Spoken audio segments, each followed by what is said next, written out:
Hi, everybody. This song is dedicated to Lionel Royale.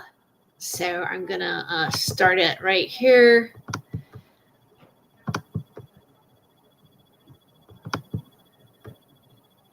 Morning. It's actually in the afternoon. Okay, that song is dedicated to Lionel Royale. It's kind of like a sort of a private joke between us in a way. Okay, so he sings that. He's done a rendition of Mon Hair, and I'm like, who's singing Mon Hair, right? That's a kind of an obscure song to actually, I think, to sing out of cabaret. But I used to always choose that one for karaoke at times. I would do Mon Hair. I'm stumbling at some of the words and whatever, but I still participated a little bit. I'm not even looking at your comments yet. I'm going to get to them in just a second. Okay, so Lionel Royale actually has CC'd me in some videos to discuss Satanic Panic. And this is a really good topic. I could have just went to the comment section and, made these long comments or trying to reply. But I figured that it might just be better for me to just do a show about it in response, because the topic is it's hard to just reply to it in just a couple of sentences. And so today I wanted to discuss Satanic Panic and the genesis of that phrase. And do you think that, just going out there, is everything that's being said right now, let's say what happens to be underneath the Getty Museum, or what people might believe is going on in Hollywood, are we still just it's just Satanic Panic? It doesn't really exist. And so let's have that discussion, because there's a lot out there on it. Now, before I go, I have a little video to play with you, because it kind of falls into this, right? We're talking about belief systems, religions, cults that have happened historically. It kind of goes into that category as well. And there's also something going on with Ezra Miller in terms of what people think cults are. Now I'm going to play a video here. I actually did a live stream about it earlier. And not a live stream, I did a video about it earlier. I uploaded it yesterday. I'm going to play it again. It's theoretically, it's a clip from a film, although the only record of this clip I'm going to show you was part of a film, was the fact that somebody tweeted it. There was a filmmaker in Rwanda that was saying that this was Ezra Miller playing himself in a film, and that's what it's about. But the profile, the profile that actually is doing the clip. Hold on here. I'm gonna adjust my light. The green one's pretty good, huh? Let's leave it on green for a while. The filmmaker that is actually doing the clip has only tweeted the one time. There's nothing else on the account. And so some people think that this might have been damage control in saying, oh, this isn't really, this clip was done in 2020. The film isn't out yet. And that it might have been damage control to just go, oh yeah, Ezra Miller is popping off like this, but it has no real basis to anything. So I'm going to go ahead and play that clip for you right now. It's been said to you a billion times, not 7 times, not, we say we're the last prophet every time we come. Yahweh, we are the living. You are done. Burn, fish fry, baby. This shit is delicious. You ever been to Rwanda? No. Because I have, and you know, it's funny because people talk about like safety or security as if they understand that form of martial art, that you know how to be safe. Like you think you're safe in the first world with your virus panic attacks and your terrorist threats. Like you think you're safe anywhere on the land that is my mother's land or in the sky. Go to outer space, motherfucker. That's the easiest shit. I sent a bullet in outer space 500 billion years ago to ride a gravitational wave just to destroy your spaceship. That's how I do shit. The Flash, motherfucker. It's timeless. It's Hermes, Trismegistus, thrice blessed. And you're stressed now because you're watching a video some cat took in a car in Rwanda. Ponder that shit. Haile Selassie, Sarasi 3. Right. Wow. Yeshua HaMashiach, like my older brother who will come after me. As he always does, bro. This is comedy. I'm laughing in your face. I'm sparking with every race. You think I'm racist? Paste this. Sexism, the belief in sex. Yeah, sex is real. You like sex appeal? Racism, the belief in race. Like race is real. You see skin and you think that shit defines who I am, who he is, who we are to you? Motherfucker, your shit is skewed. Aryan race, that means Iranian. You just killed generals of a holy order. Ponder him. Obviously, that was totally insane. Okay, and so the clip, and I want to give homage to the person that I took the clip from. It's from Cinema Shogun, and later on, I'll make sure I CC his channel. I have another version of this that I uploaded yesterday, and so he sourced on my other channel as well. But I actually uploaded this here real quick to include on this live stream through StreamYard because I kind of think it applies to the conversation about what is going on, what is cult. What is a cult? What happens when a cult happens? Like what is the philosophy behind it? That is Ezra Miller, who is an actor, not an actress, who let's call him they, because he goes by the pronouns they and them, right? God, I feel so bad I called him an actress. I didn't mean to do that. Let me slow down here so I can get my words to come out right. There's been a lot of articles about him grooming 12-year-olds and children that are non-binary, transgender. He's living on his property in Vermont. He's housing a woman who has even babies. The baby was found with a bullet in its mouth, according to reports. And I'm talking about legitimate reports, not something that's, us talking about anything. These are like BuzzFeed and TMZ and Rolling Stone magazine. I mean, it's really getting a lot of attention now. And he, obviously is coming out to star in The Flash. Has quite a bit of a body of work already. Of course, because he's playing a Marvel character, they're making, that's where everybody focus on, because unless you play like one of those characters, your career has not hit any really big status, I suppose.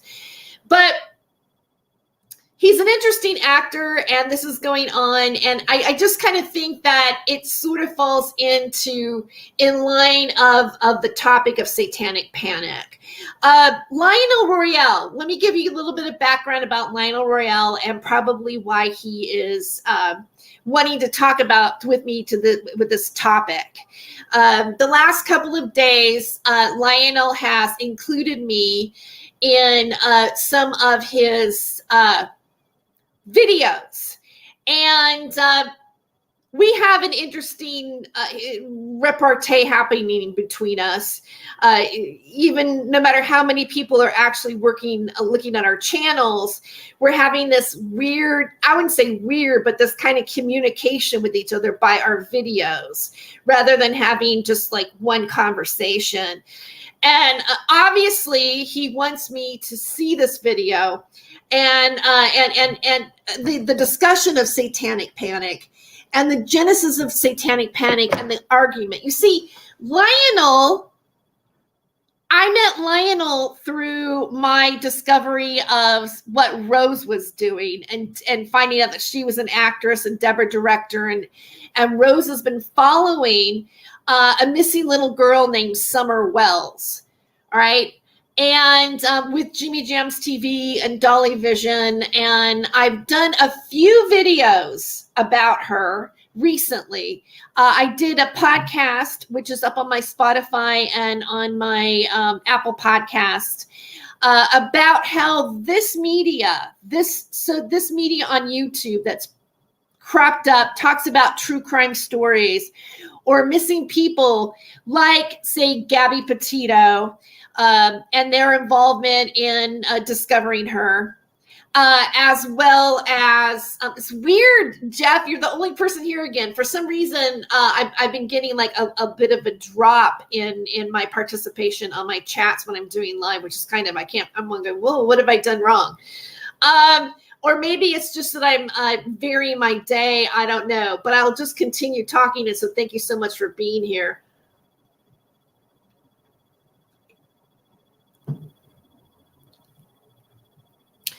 So the Summer Wells thing has spun out of control, where the parents have been on Dr. Phil's show to discuss how social media has adversely affected the search for where she is or who's taken her.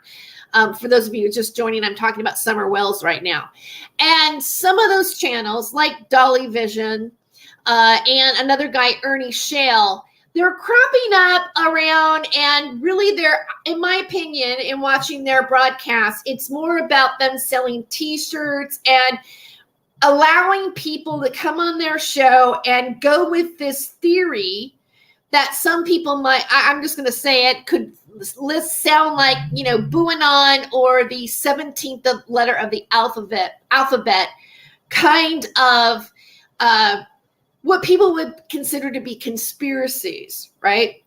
And it's gotten real bad to where even people have showed up at their property at 2:00 in the morning, potential violence happening at that point, and a real concern about what this media is doing on the topic of potentially children being trafficked by Satanists, right? And because we're talking about the theory of what happens to children because of occultism. And then we also have Ezra Miller, who is out there quite possibly doing the very thing that could be considered something happening to children. Jeff, say something. I think most of your fan base is only on late at night. Maybe so. But Jeff, I have been doing afternoon shows, which have, even on a Sunday, which have gotten pretty good viewership. But it was interesting that when I did when I rebroadcast my other, the one I did about the abortion decision, right? I rebroadcast it late at night, midnight, and it seemed like there were more people watching the rebroadcast than they were during the actual afternoon. So, I don't know, but I'm going to just, continue talking about the topic because actually this is really more, I'm kind of just also responding to Lionel. I wasn't expecting to do a show today. I didn't put it out on social media. I didn't tweet it. I didn't do anything. I just went on, just really spontaneous. So perhaps that's one of the reasons. Thank you for saying that. It was interesting, Jeff. And you know what? I really appreciate you being here. Otherwise, I probably would be talking to nobody. But I guess I shouldn't announce that. And in a video because sometimes it kind of makes it worse. But here's another person who popped in just really quick. Welcome, number 2. So anyway. And again, I want to say that I started out with doing Mon hair because in one of his videos, Lionel responded, I made a comment because I go, maybe we can sing Mon hair together and I'll sing it and you'll sing it. We can combine our videos together, right? Okay. Lionel Royale lives in South Africa. Okay. And he is connected to Rose, right? From Team Rose. And also the Summerwell's missing little girl stuff. And he also makes mention in his video of the Westminster 3, which also is about Damien Eccles and the fact that they were imprisoned for the possibility of, hi, Morning Glory, like you're here. Oh my God, you're here. Okay, yeah. So, and the possibility of them being imprisoned because of doing a satanic ritual, right?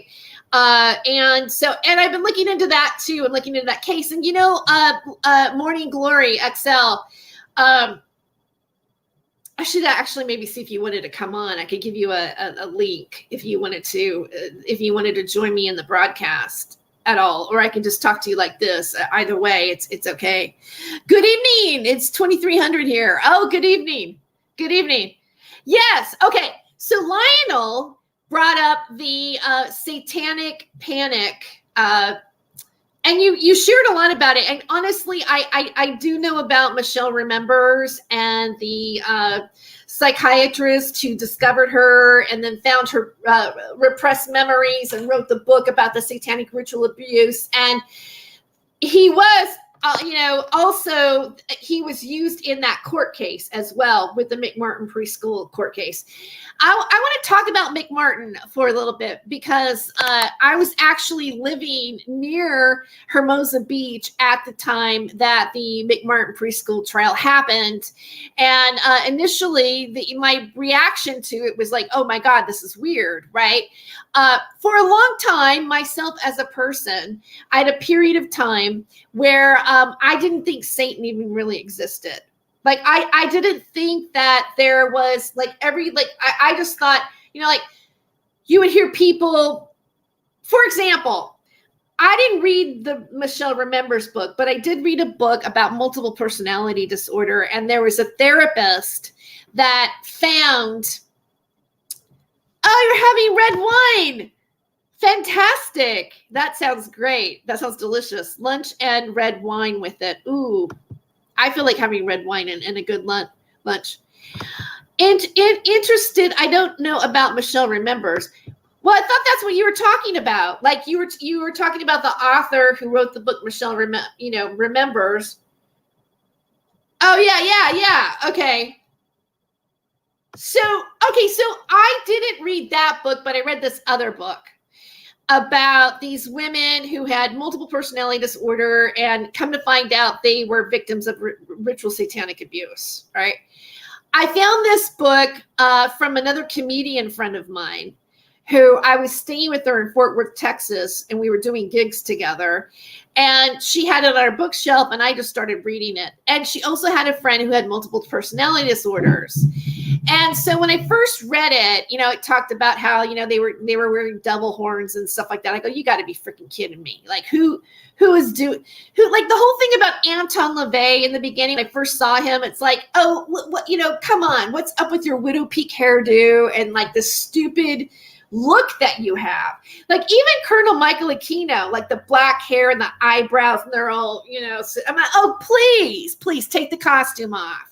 Like, what is this? The Addams Family? Like, I've always looked, like in the beginning, I looked at it that way. Like, what's wrong with these people? Like, why are they being stereotypical in how they are carrying themselves? And when McMartin happened, it was like the McMartin preschool trial. It was like to hear the possibility that, the children are being satanically, ritually abused by Satanists, and that there were underground tunnels and all this stuff was just really outlandish. And really, to be honest with you, at the time that it was happening, it was just something that I heard on the radio. Like I just, I heard them talking about it, and, I just kind of went about my life. And then, later on we found out that, that they were found innocent. And then, believe it or not, I actually worked as an extra on the movie. There's a movie about the McMartin preschool trial, and James Woods stars in it. So I have that little weird kind of experience of actually working on a film that is talking about this very topic. Now, what happened was with Michelle Remembers is this book was written, and it inspired the Satanic Panic. They say it inspired the Satanic Panic movement, or it fueled the fire, because let's face it, if you even go back to rock and roll, they were even in the rock and roll, they were saying rock and roll music is evil and that's of the devil. And then, of course, you remember John Lennon came out and said, the Beatles are even more bigger than Jesus.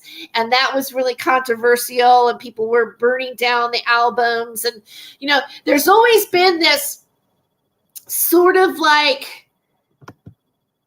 they do like, hey, yeah, they look like Dracula. Yeah, agreed. They look like the old Dracula. Yeah, they did. I was like, what is this? It's weird. Okay. And another thing too, well, I have stories actually. As time went on, I was working on this radio show. It was the John Mellecar show. And I was known as urban terrorist Tere. This is before 9/11 happened.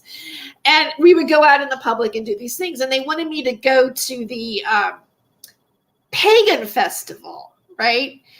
And at first I was like, no, I don't want, I don't know why. I was scared. I was like, no, I don't want to go. No, I don't want to, So I took a friend with me, and I went to all these different booths, and there were all these different groups. And some of them were different groups of Satanists that had their own booth, right?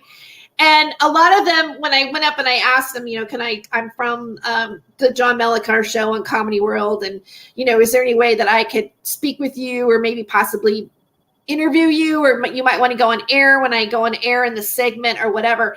And a lot of the people said, well, you know what? We are not, we worship the goat god, or we worship the goat, or, we like to have sex with everybody or whatever, but we don't follow Anton LaVey is basically what they would tell me. Right. You love it. Yeah.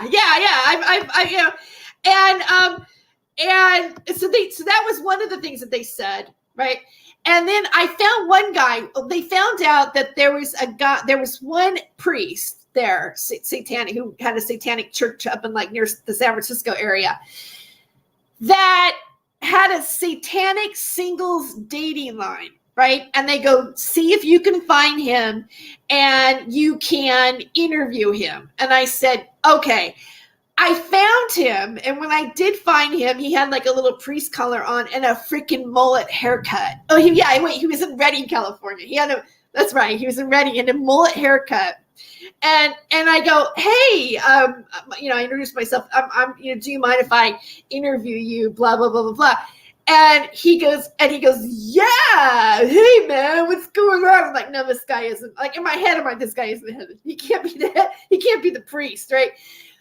In our interview, he ended up hitting on me. Like he goes, first of all, he goes, hey, we were just at the strip club Cheetahs last night. It was like great. And I'm like, yeah, oh, that's good. He goes, he wanted my number.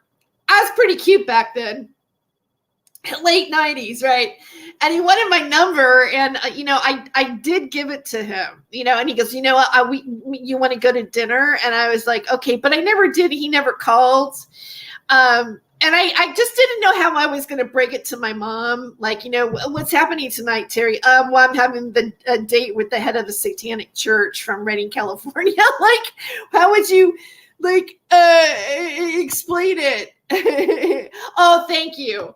I'm still cute. And then maybe he's my neighbor. You know what? Who knows? But that was my experience at first with any type of like Satanists, or the different types of people who are Satanists. There's another Satanist I met when I was in Albuquerque, New Mexico, working on a movie called Homeless with Steven Cusada, who ended up playing Detective Gomez on Breaking Bad. He's a comedian, and I did a lot of things with him. And so we were doing a comedy show connected to being on the film, and I met a Satanist, and he bought me a shot of tequila. I'm laughing, right? So I'm like, oh, you're a Satanist? Oh, yeah, I did a shot. Okay, so here's the thing about when I read that book back in the early 90s, I'm taking it back for those of you who maybe just joined. I was in Texas with another comedian. It was a therapist who wrote a book about multiple personalities. It was based on repressed memories of satanic ritual abuse. And it caused me to write some jokes about Satanists back then. And I said this in another video, out of nowhere, I'd go, what really bugs me about Satanists? And then I said, I don't understand this as a religion because, you're going to be a loser when you're dead. And I thought, well, there must be a positive aspect of being a Satanist. One, you always have a really great Halloween costume. Two, you would never have to confess your sins because, confessing your sins would be just considered bragging. And third, it'd be really fun to invite Jehovah's Witnesses into your home. It's like Jehovah's Witness. Come on in. Have a seat. Oh, just move the cat out of the way. He's dead. We sacrificed him earlier. That used to be part of. Sometimes I that joke was kind of weird. So sometimes I pulled it out. Right? And then sometimes I did it, but it was. But I based the joke, by the way, on the High Thermal Mermaid. On the joke, I based it on that, on that book. And so, Morning Glory XL, Lionel Royale, by the way, before I go, I'll go ahead and put your channel in the link. So if people want to subscribe you here in the chat, Lionel Royale, what brought to my attention, Satanic Panic and the history of Satanic Panic. And it's true. The coin Satanic Panic did come from the book Michelle Remembers, is used in that. That the author of the book, by the way, was part of the McMartin preschool trial, as well as the therapist that you mentioned, McFarland. And you're right, she was a social worker, not a psychiatrist or a psychologist, even though she claimed to have been a psychologist, right? And it is based on her. And by the way, Lolita, I think Davidovich played the part in the movie. Where she took puppets with the kids and they felt that the reason why they won the trial is because they felt that she was orchestrating the children, change the light there, orchestrating the children to say the things that they said. And Lionel also mentioned on his channel as well that you mentioned the Geraldo Rivera show, which was, he did a show on Satanists. I think it even had 2 parts to it. And Oprah Winfrey also interviewed Colonel Michael Aquino and his viewpoint about Satanism. And, there was this sensation that happened, but I don't think that you can say that the sensation happened because of Geraldo. It did bring the conversation into the forefront in many ways, but of course Geraldo allowed different viewpoints about the topic to be discussed, which honestly, in a sense, that is, even though you might say Geraldo engages in yellow journalism, that still is, something, his show is like that, where people would, Phil Donahue and this and that, people would be able to give their opinion on what they thought, or they'd show different sides. I believe Ted Gunderson, it was a part of that. And maybe we should even, look up for that footage and show some of that, because it's on YouTube. It's pretty easy to find. That's where I'd found it before. But yeah, there are arguments against, for example, Michelle Remembers inspired The Exorcist 2, because in his book, they trace these demonic entities to Africa. There's some tracing to somehow the genesis of that comes from that area. And so when you watch Exorcist 2 and you see these flashbacks of stuff going on in Africa, it's super confusing. Yeah, I feel like, see, you know what? Gunderson had a lot to say about McMartin. Yes, he did. He did. I'm going to use it. See, and then, okay, so now let's talk about this. Let's talk about this in relation to what had happened in the past, because it has been around for a while. All right. And now let's talk about how it happened to the Red Pill Nation people and how it slipped out in there. Culturally, for example, even this media, when you go back to people like James Casbolt and you go back to Max Spears, they dropped this information again and said, even talked about how this was even attached, or the Satanists were attached to the elite, and they were also attached to the super soldier program in and of itself. And James Casbolt, we've gone through the videos before, even said there may be super soldiers out there that are saying, oh, we're love and light and this and that, but they're just fooling themselves. We're all Satanists and we're all at that ritual. That's what James Casbolt said. Whether now, should we believe James Casbolt? Was James Casbolt just a fantasist? Okay, that's another argument, right? Was James Casbolt, was this media in and of itself in some way perpetuating this myth as a forerunner to what happened with the Red Pill Nation? These are questions to ask. We still have Stephen D. Kelly out there saying that, the Getty Museum has the largest depository of snuff films now under the Getty. Not only are there 100,000 children being trafficked under there, but there also has the largest depository of those kind of films. I think Mr. Kelly is running out of material. That's my take on it. And by the way, Mr. Kelly, I see that you're looking at me on TikTok. So, holla. Okay, anyway. Because he probably has word that I am now saying that I don't believe him publicly on Facebook. I have said that, and I've gotten backlash from people on it. That there are women out there continuing to share these types of things. Then you bring in the reptilian stuff, right? Theory, and also the fact that reptiles. What are you saying? Not much of an argument. Casbolt is just a punk and a 2-bit hustler. Yeah, maybe so. Maybe so. I did talk to somebody else who is a super soldier, theoretically involved in it, not so much involved on YouTube anymore, not like a name that probably nobody would know. And I'm not going to say who it is right at the moment, but he told me that there are programs that are done with psychics and this and that and blah, blah, blah, blah, blah, right?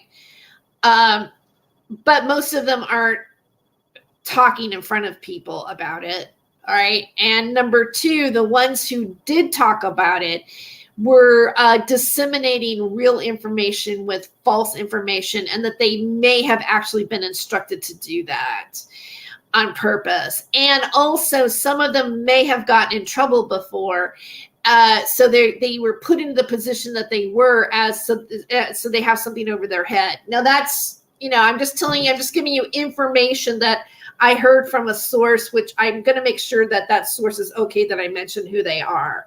It's somebody that it's not anywhere near, not anywhere near Miles Johnston or any of those people. However, I think at one point they may have worked with Carrie Cassidy, Project Camelot. is, if not, how does he know what's in the basement? Wait, has the Kelly clown actually been under the Getty Museum? According to him, he has. But this is before he came up with the theory of the children being under there. When Stephen first came on the scene, his book was about how his twin brother was friends with the treasurer of the Getty Museum, and that they were both invited to the special opening, which they were taken on an elevator to the underground, where he said the best art really existed.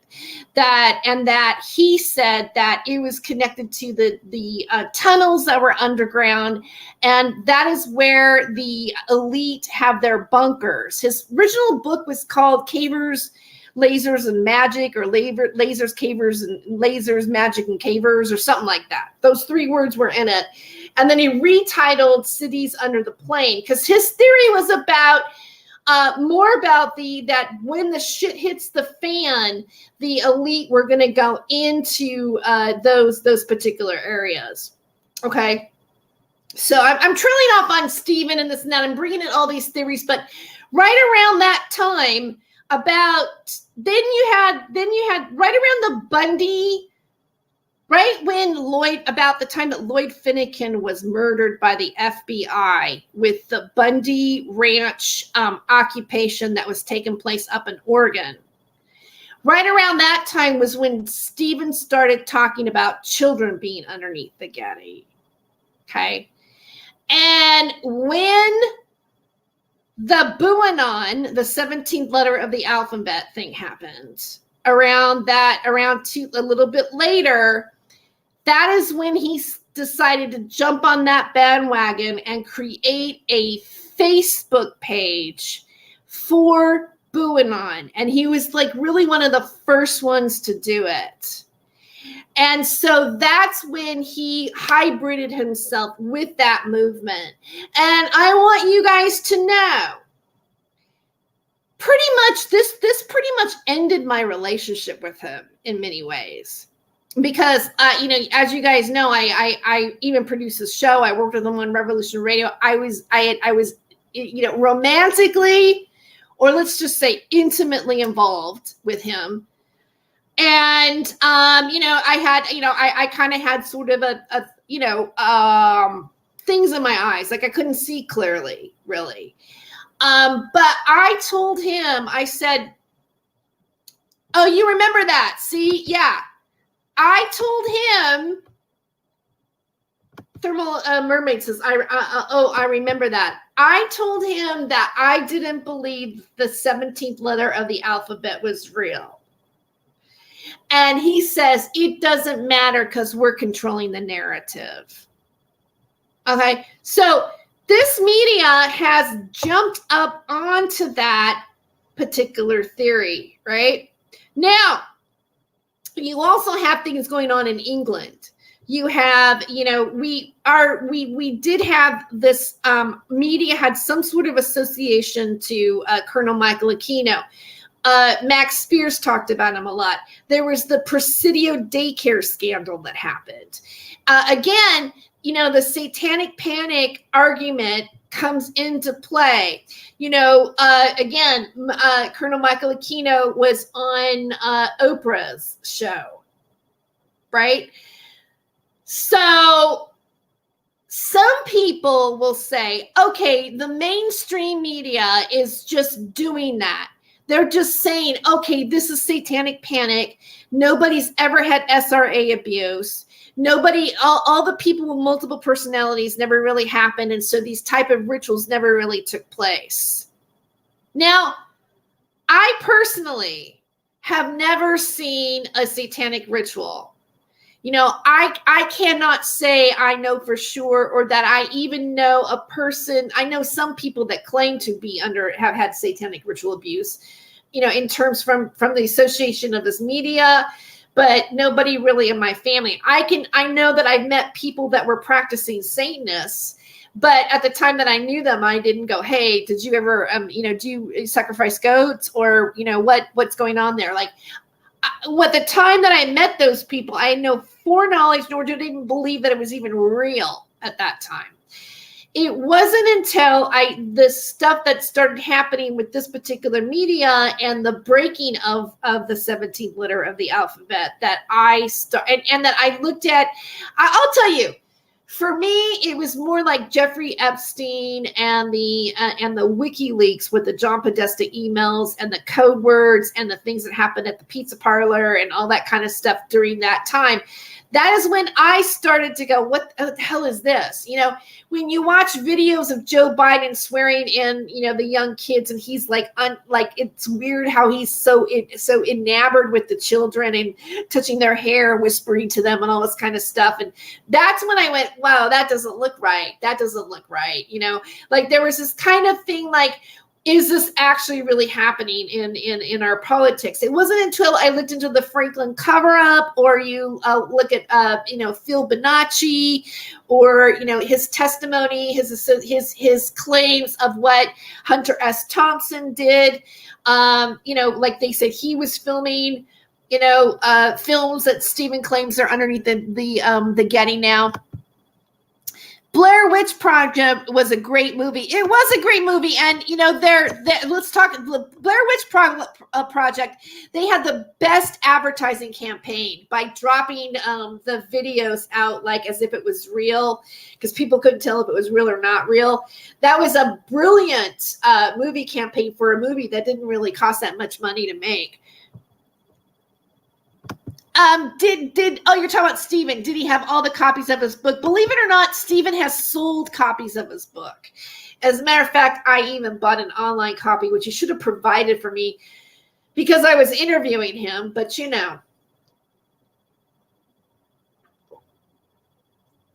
whatever. He gives his original one away. Okay. I'm looking at the Blair Witch Project. Look, witches do exist. Let's just put that out there. I know witches. I've met witches. I've had friends. I've had roommates that were witches. They left me holding the bag with the rent. They fucked me over, but whatever. And living in Hollywood, I know that there is, later on I realized, that there's association to that, to witches. And people are also Satanists, even though they won't admit it, right? It's true. Okay, that is, obviously the truth. I have, I've never known anything about children to anybody that I know in the entertainment personally. My problem with a person like Isaac Cappy making the claims that he did was that he gave no reason to back it up. He just made erroneous claims without giving any reason. And that was disturbing. And it bothered me that they all associated themselves with Donald Trump. Like, why? Why Trump? And now look what's happening with our politics and where it's all gone to. I have a problem with Fiona Barnett. Because her stories are just so absolutely outlandish. And when she tells them, it just seems like she's too in control of what she's saying. Now, some people will go, oh, well, that's because blank, blank, blank. But the heinous things that she's saying that happened to her or what she's witnessed, I don't see how you can just say them, as if you read it out of a book. And some people say, well, that's what people do when they blah blah blah blah blah. They just cut it off that way. But I read something where what she's done is she's taken other people's stories, true stories, and made them her own, all of her own, which does a disservice to the people who are actually the victims. Witches love me too. Yeah, there's something. Let me tell you, witches love me. I'm not sure if they love me or not. I know that I have gone to. There was one. I went to Pan Pipes on Halloween. I got invited to Pan Pipes on Halloween from a friend of mine who was a witch, and that was back in like 2009. And I went there twice. I went to her birthday party, and I even performed, stand up for the witches.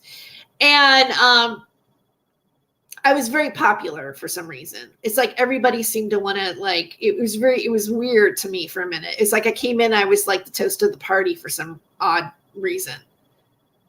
Explain that, but whatever. They didn't sacrifice me though, because I'm still talking here. Anyway, okay. So I got a little distracted on the witch thing. Okay, so let's talk about the Satanic Panic, because that's the title of the show, and that's what I want to discuss here, and about whether or not Satanists actually really do the things that that we think they might be doing to children, or whether or not it's just a completely made up thing, and the media proved it, and there's these definite holes in the story that Satanists never did any type of human sacrifice. There's no cannibalism taking place. There's nothing like that, because look, this even went to like Portland with the Voodoo Donuts thing and everything, and you have like it's really has been talked about. And I do want to make mention, when we talk about the adrenochrome topic, if you watch Fear and Loathing in Las Vegas, which Johnny Depp is playing Hunter S. Thompson, and Benicio del Toro plays his druggy lawyer that he worked with, right? There's a scene where he says there was a Satanist couldn't pay me, so he gave me this vial. It's taken from the glands of a tortured child, and it's adrenochrome. It's in the movie. So, and when Hunter S. Thompson is a writer and a journalist who did gonzo writing, meaning that he put himself in his stories. And so, when you're looking at Fear and Loathing in Las Vegas as being an autobiographical piece of work, then how do you say that never really existed? Like, why does Hollywood drop certain things on us when it doesn't exist? Like, why did Hollywood do a movie about Blair Witch Project? Or why did Hollywood do a movie about The Exorcist, or Rosemary's Baby, or The Ninth Gate, or we can go on and on about how the entertainment industry itself has perpetuated the cultism and the battles of the angels and all this kind of stuff. Constantine, right? The Devil's Advocate, great film, by the way. Remember when there were witches outside the White House with Trump? He also had white witches with evangelicals. They were all the alien channels to the West Wing. He. Okay. Satanists admit they're at home now. There's no shame on TikTok, but yeah, I mean, this topic is coming to a head in many ways. It's not going away. Adrenochrome is just synthetic epinephrine. It literally does nothing if it is ingested, because it doesn't hold up in stomach acid. I don't know about that. I haven't looked into, like, that's the first time I've heard it being described that way. So, yeah, I mean, there's definitely another side to this particular story in terms of, the history of the trials and the daycare centers and the claims and all and everything else. The concern that people have, and it seems like, right, is that, like, what happened with the pizza parlor was that there was a gunman that came in and took the law into their own hands. But then again, you see where movies do this to give people this thought, like Batman or whatever, that I'm a vigilante. I can, do something about this. Okay, it can be purchased from the biolabs, the Wuhan lab. can manufacture it. Yeah, anything from Wuhan, I'm not buying. I don't know about you, but I don't trust the Wuhan labs right now. Actually, blood can kill you ultimately. It's a joke. You know, here's what's interesting, and I want to share a video with you. Here, I want to share a video. I'm not going to play it, but I want to show you at least the image of it, because it's almost like this commercial is mocking the whole Pizzagate thing. Let's see if I can find it while I'm sitting here.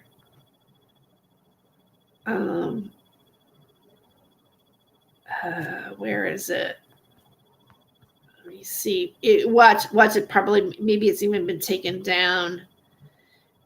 You know, because the image here. No, it's not. Okay. Here, this is basically the image. All right. Oh, this is perfect because I can just show it to you. Hold on.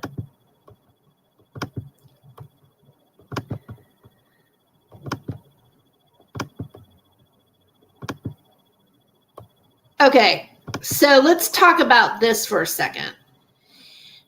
All right, first of all, this is supposed to be, he's sitting in a bathtub of Tabasco sauce. And if it was real Tabasco sauce, it would probably like burn his asshole really bad.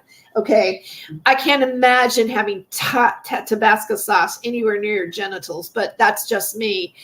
Now here, if you look in the background, and there's another clip where it shows it more, but there's a donut.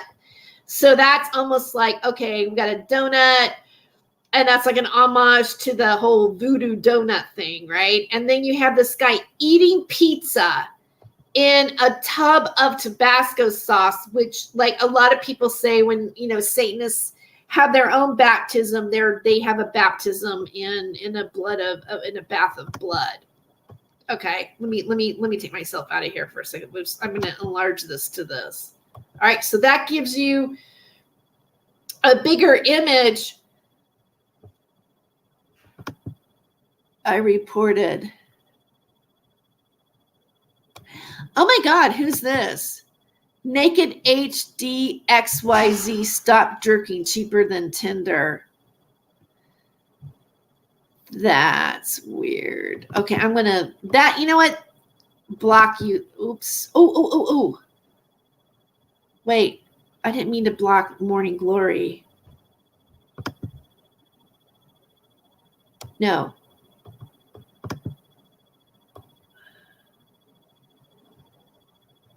This is a weird bot.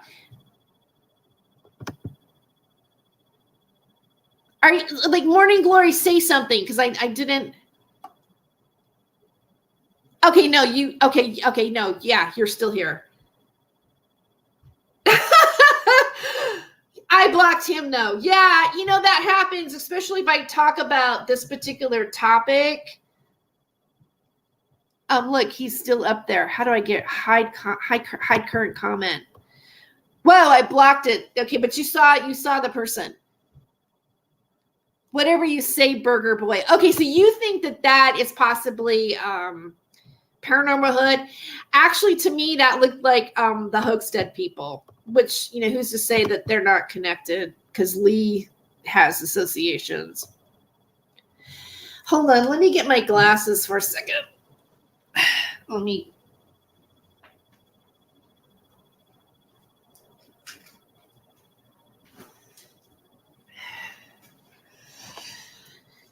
All right. One real problem is that the ping pong place in the murals of the bathroom with modern art and lines that say "shut up and fuck" and vulgar things like that. That was real, and kids go there. What the fuck is up with that? Okay. Yeah. I mean, there are a lot of questionable things about the pizza parlor. there are questionable things about that pizza parlor, all right? But the way it's spewed and the way it was associated with the election, because I think the WikiLeaks did affect the way people voted. I think that when people saw that, they were like, holy shit. What? You know, Hillary, you know what bothers me, and I'm going to say it right now because their thought of who they are. Stu Peters. Do you know the guy Stu Peters that's on the he's on BitChute, I think, mostly, or Rumble. Stu Peters has done a lot of anti-jab stuff. That's the first time I noticed him, but he just recently had Megan Walsh on, talking about what's happening with her and her father, John Walsh, who is from America's Most Wanted. She's making some very interesting claims about her father and her father's involvement with things, right?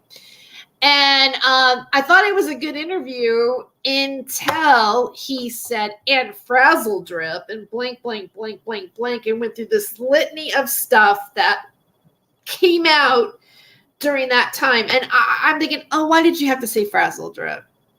You know? The closest thing that we have right now to anything that would confirm somewhat of what we're talking about would be Jeffrey Epstein and the trafficking of what they did to those young girls, right?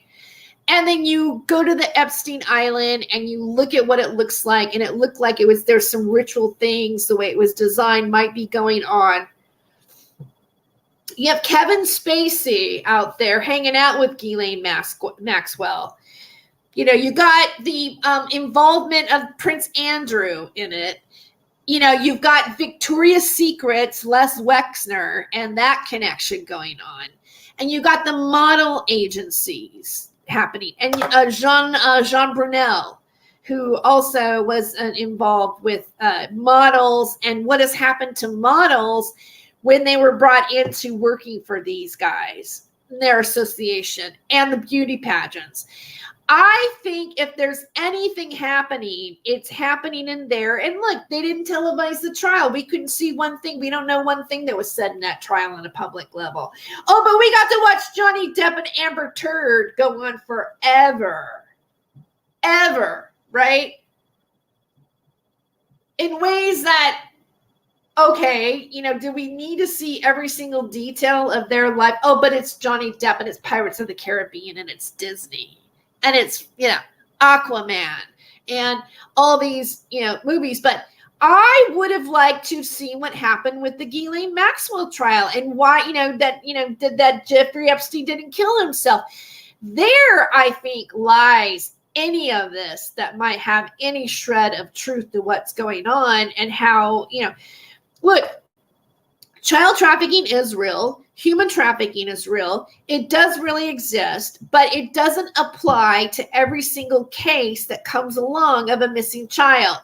It just doesn't. And this media has used every opportunity to make it about that.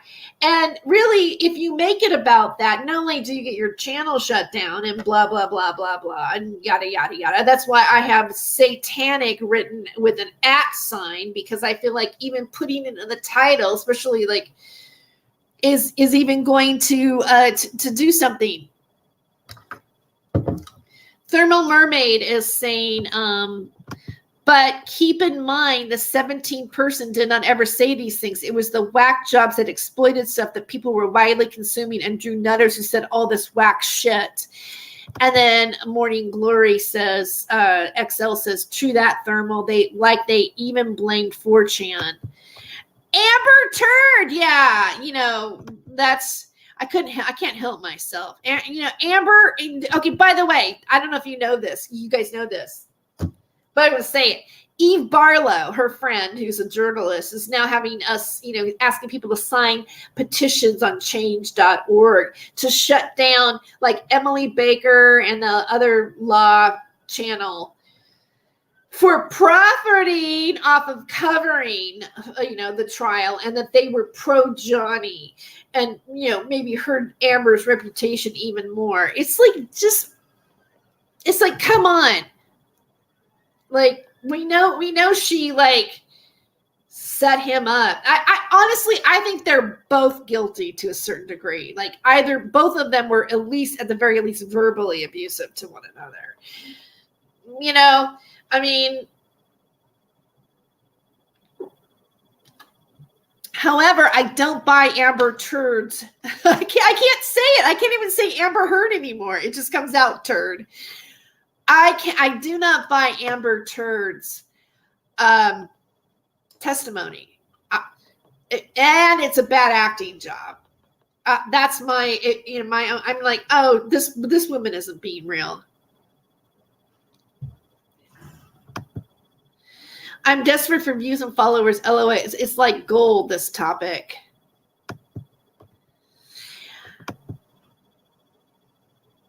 It depends, because it's a topic that can get yourself shut down. The woman dropped a deuce in Depp's bed. Yeah, and then she blamed it on a dog, right? Yeah, how do you drop a deuce on somebody's bed? That is so gross. It doesn't matter how beautiful she is, right? I mean, like, guys, are you still like, now that you know that she dropped a deuce on Johnny Depp's bed, are you still looking at her going, yeah, I really like to fuck her. I want to tap that. You know, is she so beautiful that dropping a deuce doesn't make any difference? Like, I'm trying to think of an unattractive woman, which might not be very nice, about somebody else who might have dropped a deuce and you went, ew, you know. But yeah, there's definitely the satanic panic theory. The deuce was the trial breaker. Yeah. And you know what else too got me, that bothered me about that footage where he's like throwing the wine bottles and everything, and she's like, what's wrong? And she's filming him the whole time. I thought that was a bit covert. And how is it that they all had all these recordings of each other to incriminate each other with? Like, were they filming the other person and going, I'm going to save this up because I'm going to fuck you over later? Like, was that going on? I don't know. Honestly, I think part of this is true in terms of there probably are people that are Satanists that sacrifice things, whether they be goats or people or virgins or whatever, right? And I obviously, mankind has been doing this like over time. There are, we see these movies. I just watched a movie recently. It's called The Death of Me. It was on Netflix, and it's about this couple that takes a vacation on an island. It looks like it's probably in Vietnam somewhere, or the Philippines. And the islanders can escape death and tragedy, and even this storm that wants to always take place, by sacrificing somebody who's pregnant. And however, in order for the sacrifice to go correct, the person who's being sacrificed has to give their free will. They have to give their consent, which that comes into play about a lot of things. When you talk about the occult or things that happen to you, is that you have to get permission for it to happen to you before it actually really happens to you, because that's how everything is. And so it's just interesting to see a movie that decided to go on those themes and talk about that particular topic. We've all seen The Wicker Man and these kind of movies about people that get caught up in something like that.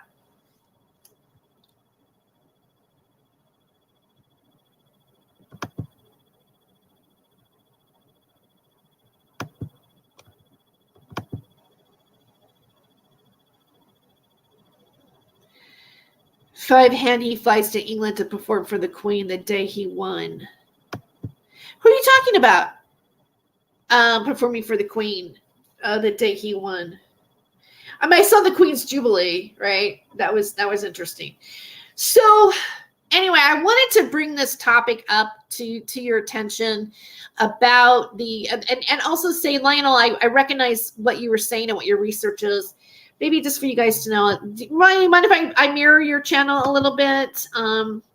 Let's just I will play a little bit of you, and then also source you in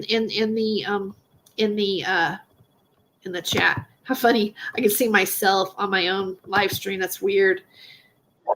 Wait, I didn't want to do that. I watch a little bit of everything. I watch what's going on with Brittany. I watch what's going on with Ezra Miller, because they're out there. I just kind of, a lot of the Disney kids, I am concerned about. I'm going to go with Satanic Panic 2. And just so you guys get it, this is Lionel's channel. And also I'm going to share Lionel his, if you want to subscribe in the chat here as well. Okay, so there's the link to the video that I'm going to share, and then I'm going to put the banner on. All right, so let's start with and then you're going to see. I think you said in this one about Monhair, but maybe it was the other one. But you're going to see why I opened the show with Monhair. With okay.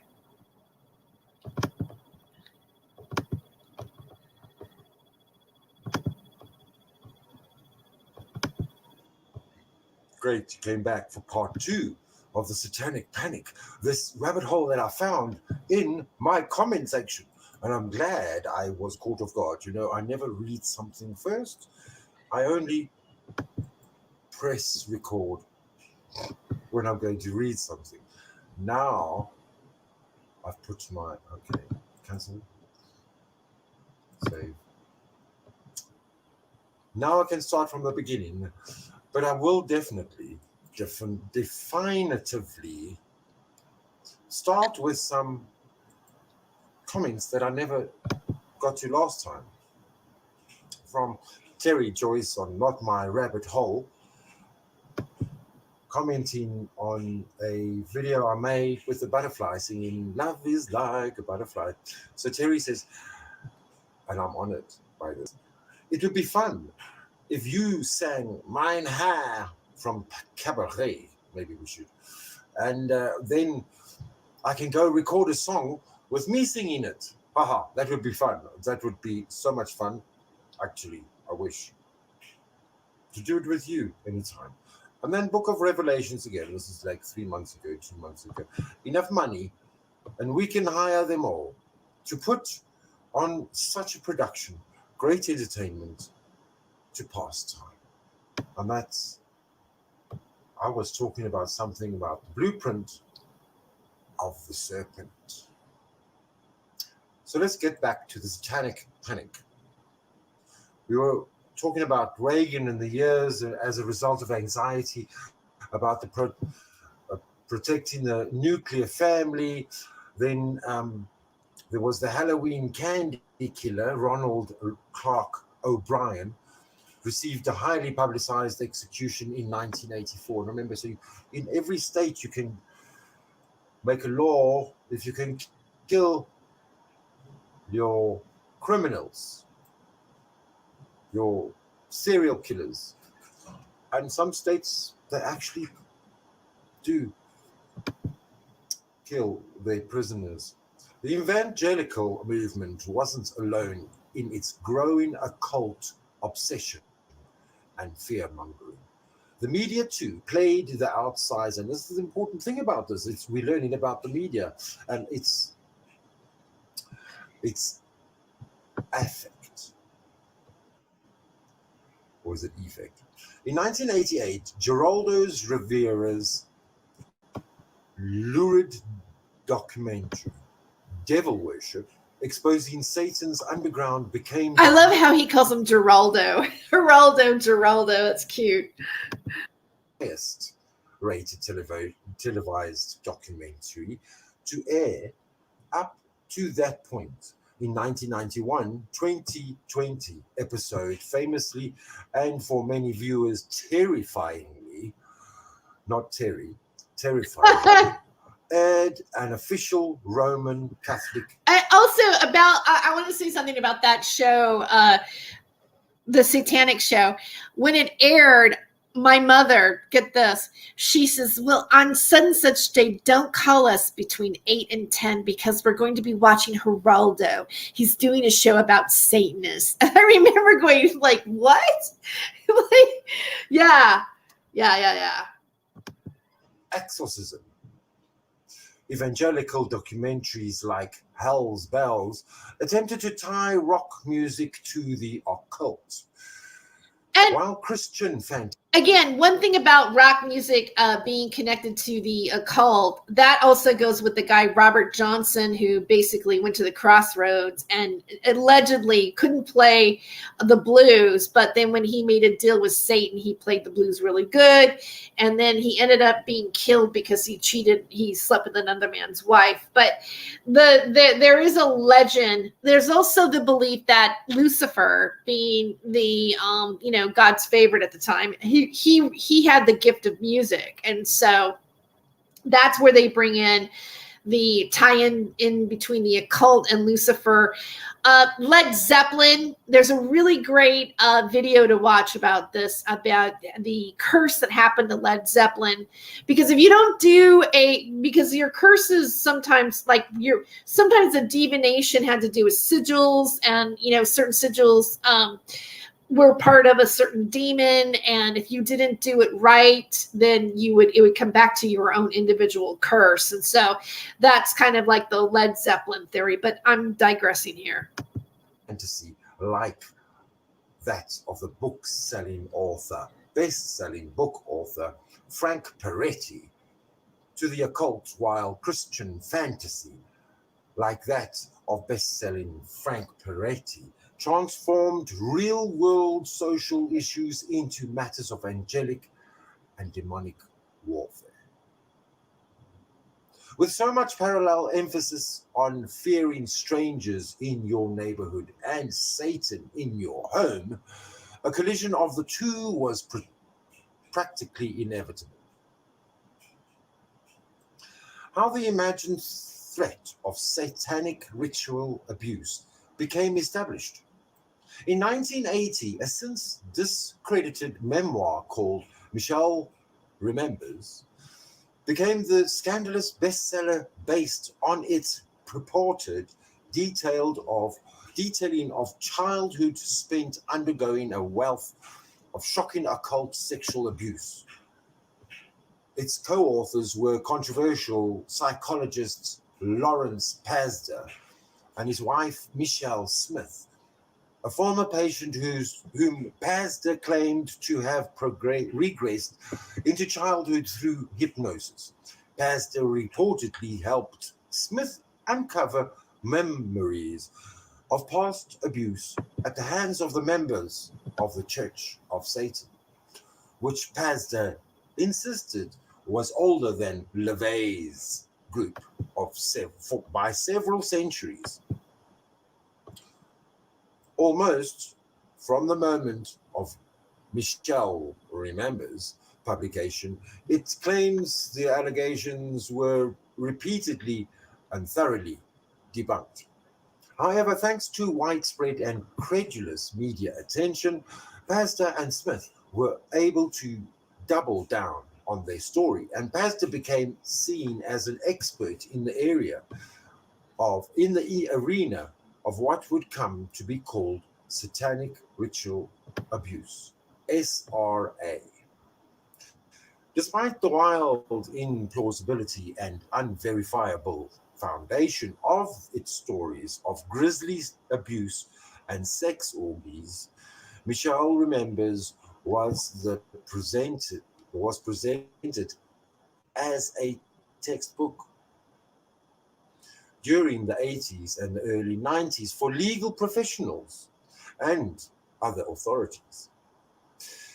It also spawned numerous copycat memoirs, like in 1988's Satan's Underground, which was also shown to be false and which embellished the mainstream and the idea of the massive intergenerational clandestine cult founded on satanic ritual abuse, one that could be occurring in your very own neighborhood.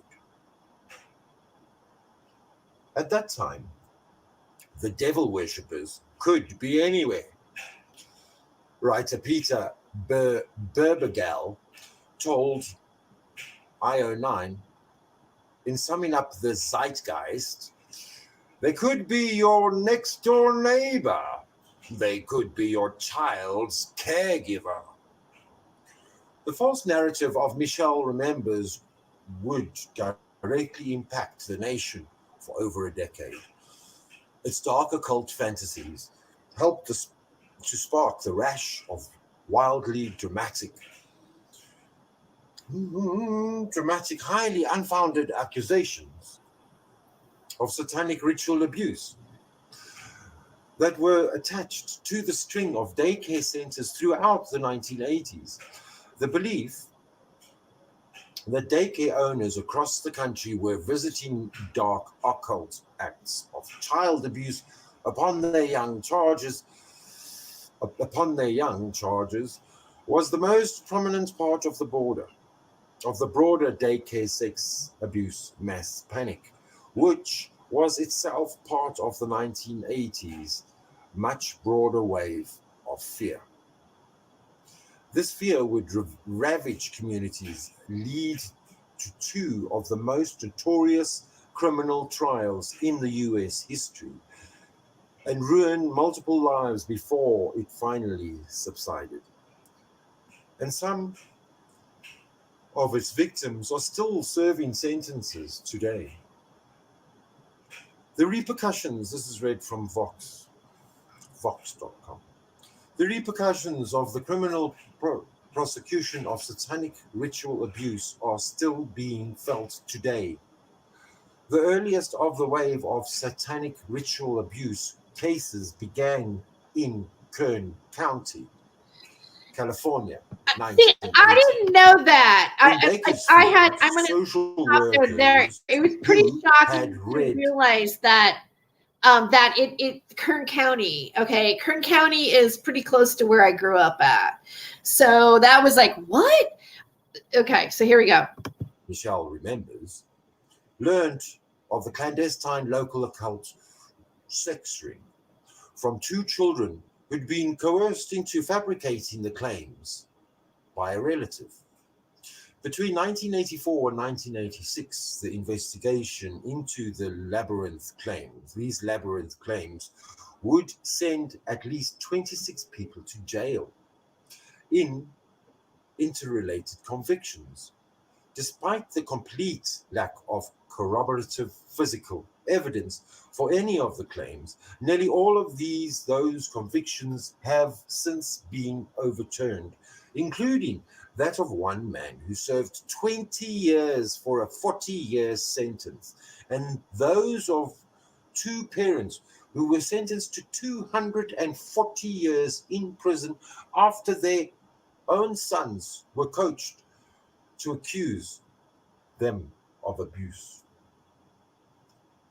This template, the spiraling investigation, wild claims, no evidence, would remain consistent for more than a decade throughout the subsequent wave of failed prosecutions of satanic ritual abuse in daycares and schools across the US.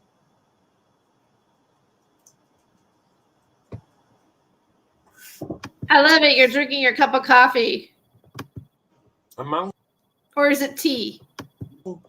Them was the disastrous McMartin trial, which became the remains of and remains the largest, longest, and most expensive trial in Californian history.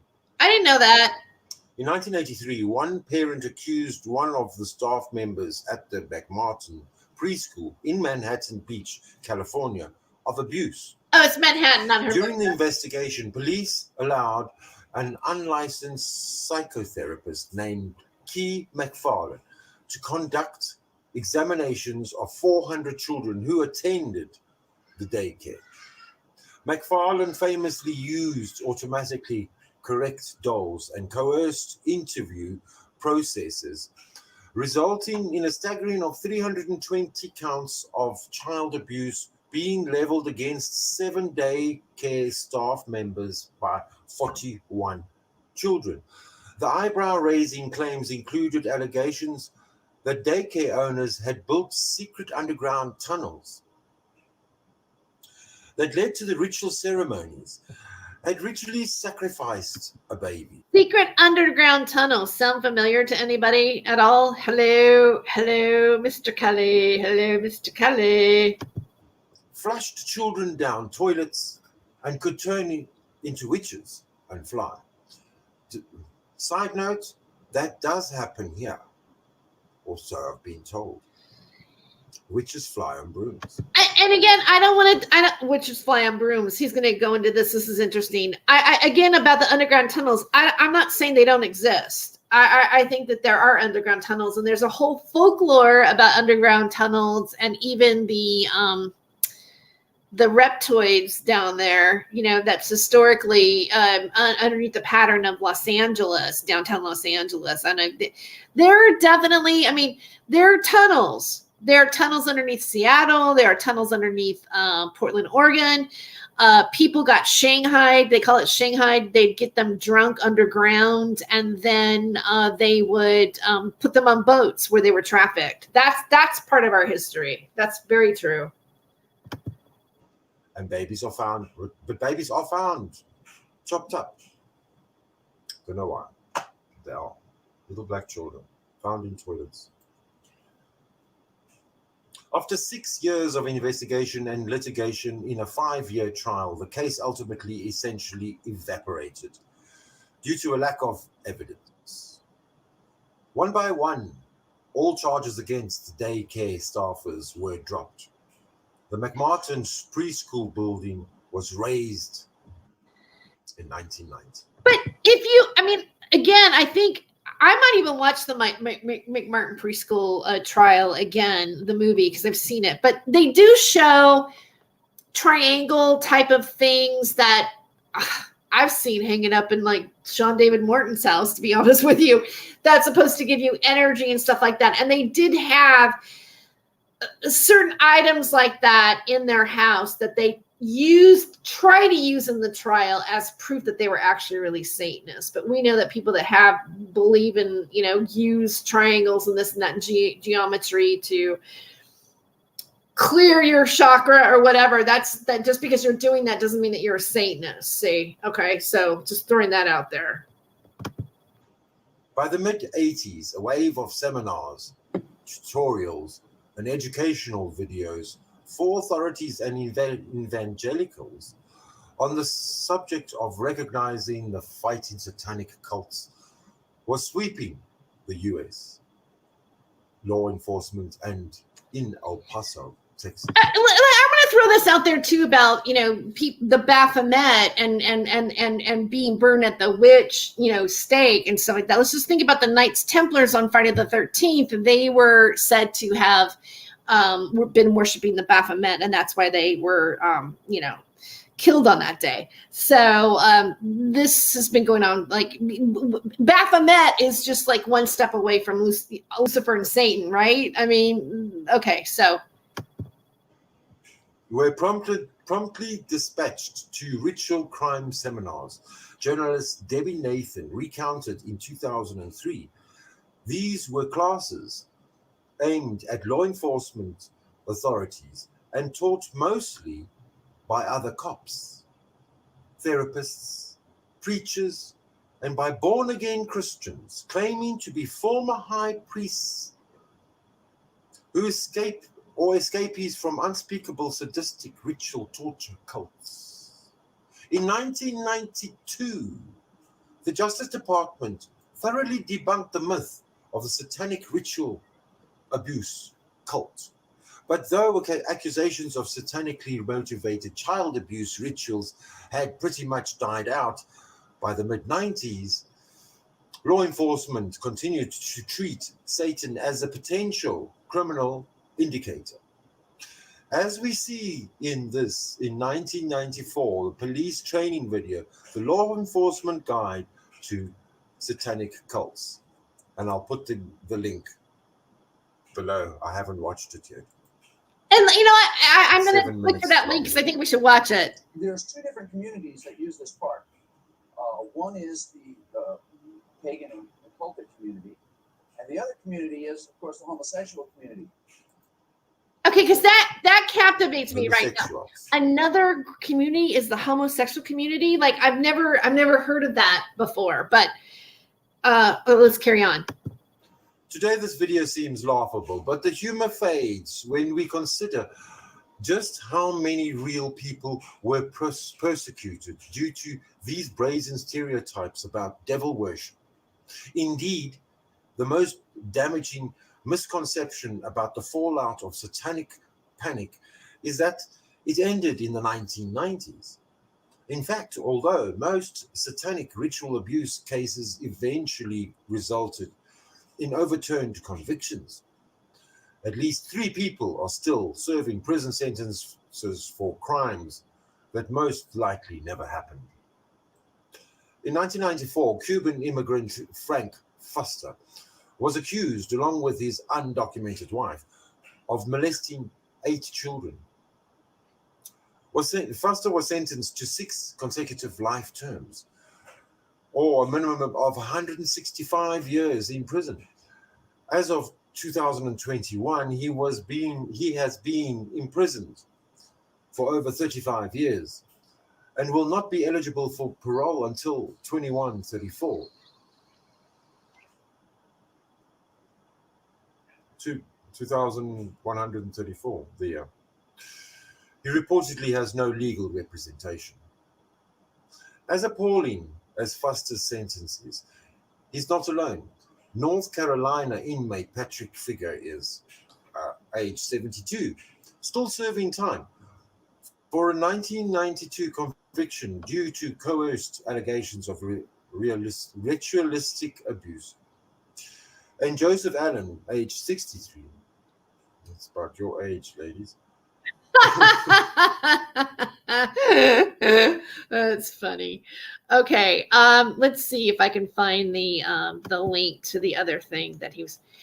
Oh, it looks like it's right here. What's this right here? Let's Satanic Panic's long history. And okay, so let me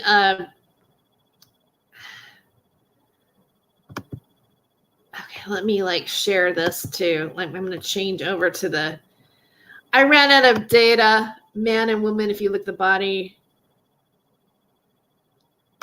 Okay, you guys are like, really, you've been talking. Hi, Marios. Secret geometry, yeah, interesting. Okay. Well, it's a demon that came later in France from Templars. If I remember, it symbolizes the man and the woman with the goat of the Mendes. Yeah, I think it's pretty much the Baphomet. I like from what I understand, from it. I took another interest in the Templars because I don't know if I want to tell you this, but my mom, out of the blue, one day said, Terry, speaking of the Illuminati, we're the lineage of the Knights Templars. And I was like, what? And, she was like, and so when you talk about us, don't make us look too bad, is basically what my mom said. And because of that, because of the realization that, somehow like we were connected to it, then I started to look into the Templars more. And then their association to the Masons. I know I'm going to get a lot of shit for that. I feel like, then you really are. You're having this conversation, and you're really, blah, blah. Okay, whatever. Well, it's a demon that came later, and okay, that's not the temples. No, Baphomet was 300 years later, representation of man, but has now become the symbol in idol worship. You know what? I watched this theologian talk about it. That's how I learned it. This guy was like some sort of university giving the history of the Templars. That's why, he mentioned the Baphomet, but maybe he's not correct on it. Jacques de Molay, right? It was part of during that time period. And then, the Masons had the de Molays based on Jacques de Molay. So they try to say that the Masons are not connected to the Templars, but that's not. I actually think that there's no way that you can deny that they are connected to the Templars, especially when they have the de Molays based on Jacques de Molay, who was a Templar. So idol worship. It's all very interesting. Okay. So here's the link that that Lionel shared. Let's look at it for a second.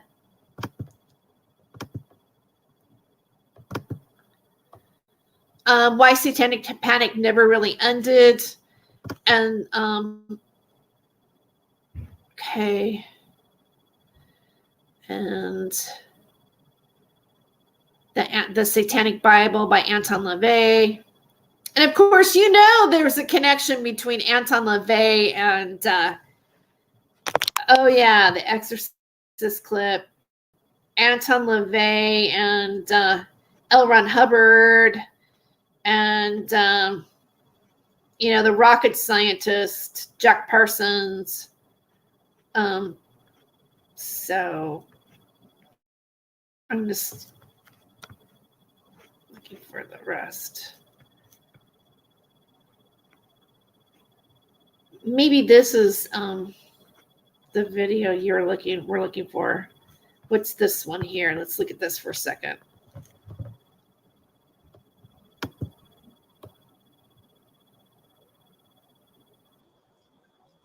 There's two different communities that use this park. One is the pagan or occult this is it. community. You guys hear this okay? Did you hear that okay? I'm going to ask because I want to make sure I shared it right, because I shared that really quick. Can you hear that okay? Okay, let me just make sure. Just a minute. I'm going to share one more time. Hold on. Just to make sure that I have the right thing on here, because I want to watch this video.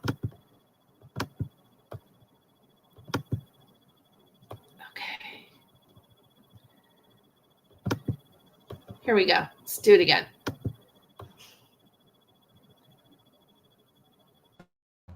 There's two different communities that use this park. One is the pagan or occultic community, and the other community is, of course, the homosexual community. Interestingly enough, they go hand in hand. And so, see, here you go. Upon entering the park, you can see they've already got started. Okay. This is a pentacle. Interesting thing about this pentacle is it's an upright pentacle. This is not a satanic pentacle. Now, the reason why this pentacle would not be considered satanic is because it has one point up. Now, Satanists would reverse this star, or pentacle as it's called, and have 2 points up. Those represent the horns of Baphomet and the horns of Satan. But now, right over here, I can see on a tree here, there's a inverted cross. Now, this is satanic. This is a very generic symbol. Let me see. It's actually fairly fresh too.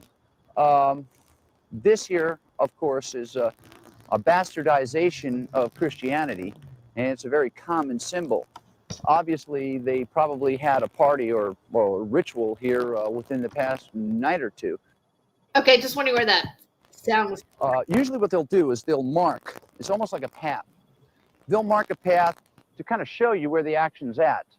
The colors they'll use will be white, red, and black. Those are the dominant colors of the Satanic movement.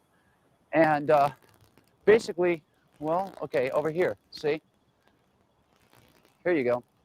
This, well, see, this is what I'm talking about. Okay, what you're looking at here is called Voodoo Vivi. This is kind of like a coat of arms, if you will, for the demonic. And the implications to this is definitely satanic. When I showed you earlier, the I don't know why I have a weird feedback going on. one pointed up star as we first came in, and I told you that, you know, the implications of Satanism are 2 points up. As you can see, there are 2 points up here. Anyway, it goes on. I think I'm gonna like just stop it there for a moment.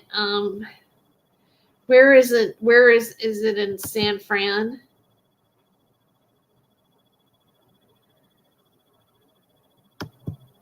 But it's interesting, like what he's saying. He has a mullet too, so it obviously it's. Do you guys want to watch more of that? I mean, it's got a weird buzzing noise. It's kind of bothering me at the moment. Let me see if it plays differently if I'm not doing the yeah, I don't know. It bothers me. I'll have to watch it later. The park he's in.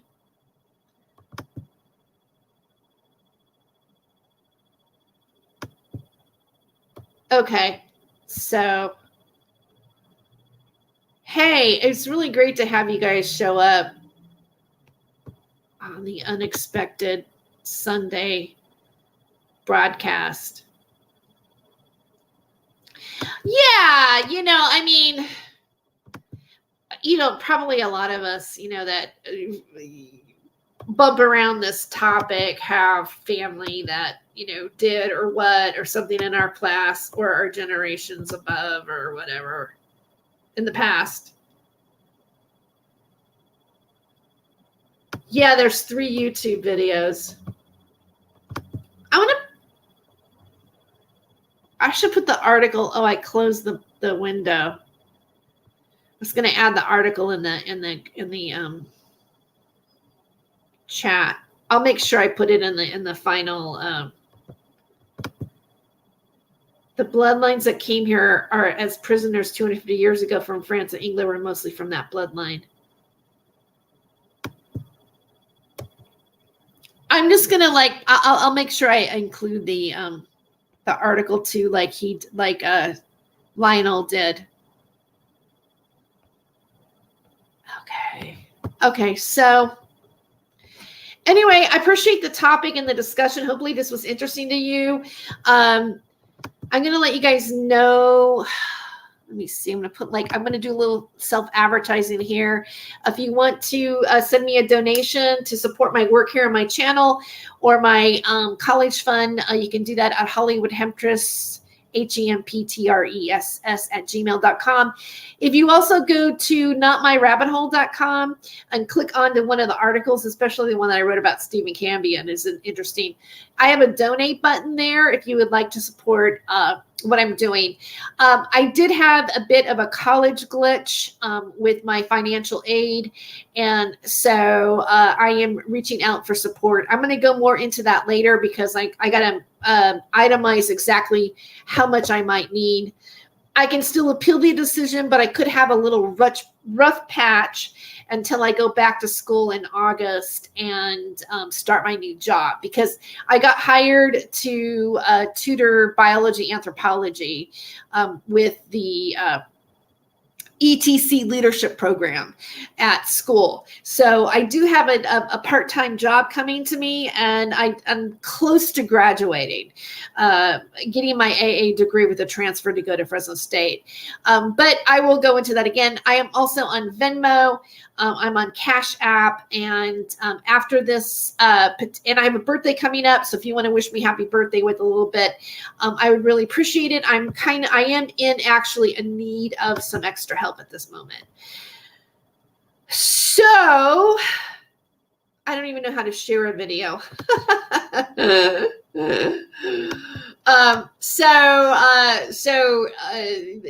That being said, I guess I'm going to say goodbye. I want to share one really quick little video with you about something that I shared on TikTok.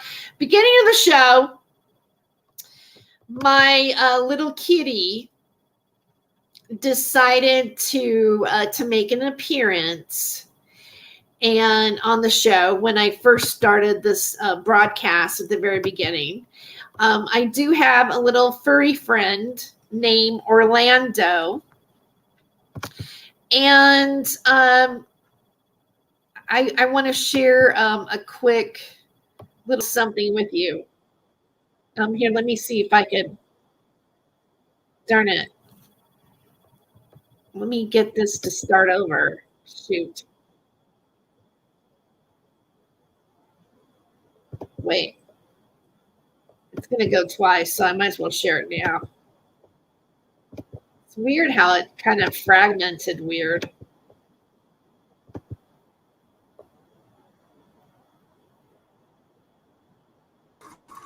It's like frozen or something. Come on. It's frozen. I don't know why it's doing that. Oh well. I guess I'll share Kitty later. Or I could do it on my Facebook. Hold on. Let me go to Facebook. I gotta show it to you. I gotta show you the kitty pic, the video. It's so cute. Hold on. On TikTok, it's doing pretty good. You know, here nobody really cares. I'm also on TikTok. Let's see, let me go to my if you want to follow me on Facebook, I'm at Tere Joyce. And you can also like my Facebook page. Nobody likes my Ezra Miller post. My Facebook's a little bit different. Oh, here it is. Here we go. Let me now it's going off again. Let me reshare it. Damn it, I'm having trouble now. Why do I have to have so much problems? Okay. Wait. Damn it. Here it is. Why are you doing that? Oh, it's all jacked up. What the hell is going on? Never mind. Never mind. It's gonna be a little bitch right now. Hold on. Hold on. What's going on?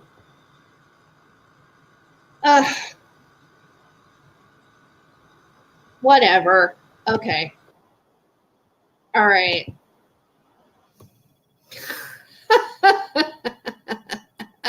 My cat is 3 times this cat. Yeah, that's Orlando. So he was like really fascinated with the coffee stuff. All right. Thanks for watching. And I guess I should. I'll leave with